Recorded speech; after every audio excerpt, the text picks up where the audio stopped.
You wake up with good intentions. Today feels different, at least for a few seconds. Then your hand reaches for your phone just to check the time. Just one notification, just one message, just one video, and somehow 30 minutes disappear. You finally get out of bed, already behind, already rushing, already feeling like the day is happening to you instead of for you. You tell yourself you'll focus, you'll get things done, you'll make progress, but the hours keep slipping away.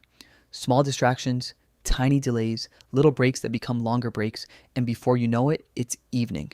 Again, you look back at the day, trying to figure out where it went, trying to remember what you actually accomplished.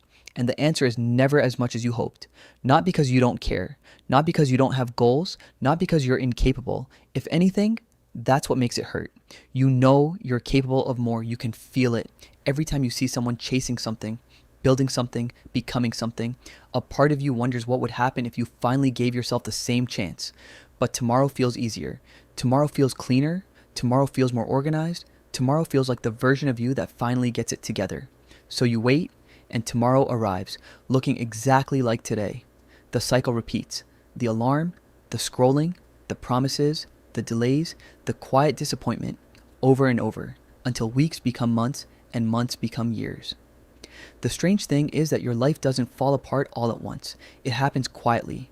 A missed opportunity here, a postponed dream there, a conversation you never had, a risk you never took, a version of yourself you never became. Not because you failed, because you waited, because comfort kept making a convincing argument. Stay here. You can start later. You have time. No need to rush. No need to be uncomfortable.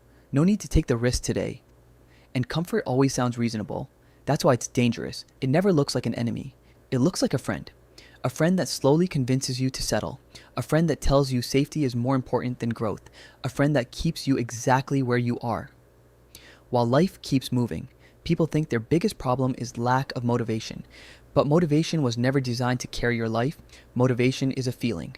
And feelings leave. They change with the weather. They disappear when things get difficult. They vanish the moment discomfort shows up. But here's the truth. The life you want was never hiding behind motivation. It's hiding behind identity, because every day you are becoming someone, whether you realize it or not. Every choice is a vote. Every action is a vote. Every excuse is a vote. Every delay is a vote. You are constantly teaching yourself who you are. And eventually you start believing it. You stop seeing yourself as someone who can change.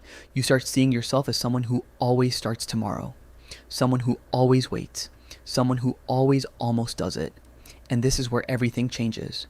Because discipline is not punishment. It is not restriction.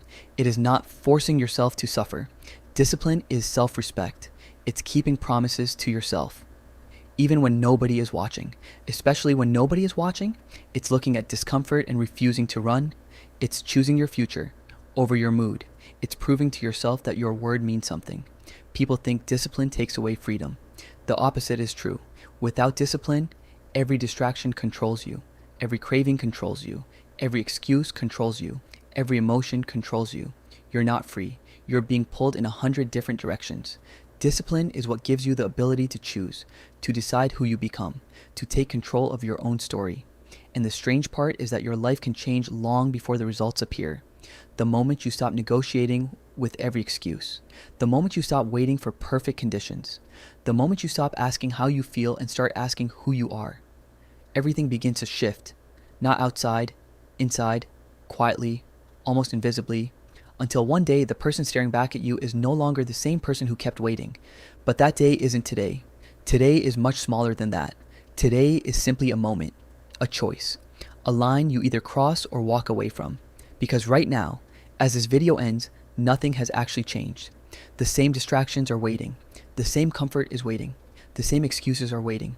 The only question is, when this moment is over, will you go back to the person you have been becoming or finally become someone else?